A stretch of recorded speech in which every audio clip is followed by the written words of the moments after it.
poem with tray tables in it.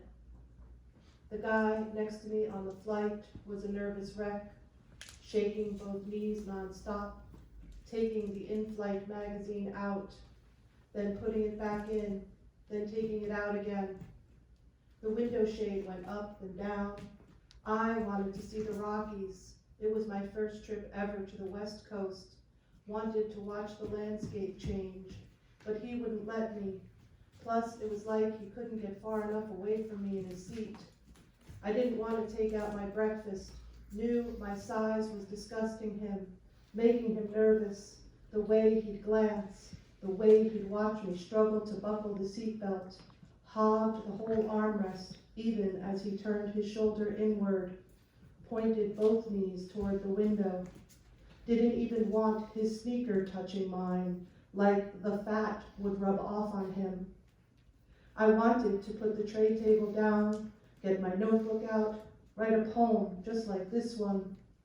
But I didn't want him to see my words, didn't want to hurt his feelings, didn't want to shame him like he was shaming me. It was too small a space, and besides, I was afraid that the size of my stomach wouldn't let the tray table rest flat on my lap. And it was too small a space there in row 34, seats B and C, too small and not enough oxygen to bear my shame and his. And so instead of lowering my tray table, I put my hands in my lap and turned my mind away from the tray table in front of me to the tray tables we had when I was a kid. The metal kind, white trays rimmed in gold, each with a Monet fruit still life. Tray tables with thin brass legs that fold neatly flat and hang on a stand for storage. And when the tray tables came out from back deep of the hall closet, we knew something special was going on. Company, banquet fried chicken night in front of the TV, maybe a rare family game night.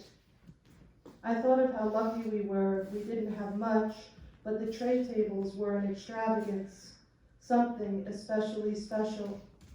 And I remembered how we would take the tray tables with us to visit family on the holidays, our something special to add to the celebration when we had no money for store-bought cake or a bottle of wine. I remember how sad I was the day after Christmas when my mother had been too tired to put the tray tables back into the back of the closet, and one became the latest victim during my brother's hell raising.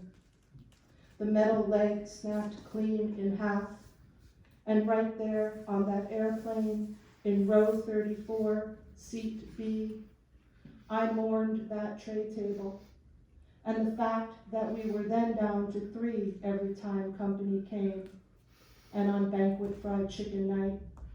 So some of us would have to share, or maybe Mom wouldn't even let us get them out since there were 4 of us kids and only 3 tray tables. And after the plane landed and we were taxiing to our gate, 34C now opened the window so I could see a runway that looked like every other runway. And I began to think about my destination and if I'd see Mount Rainier from the highway.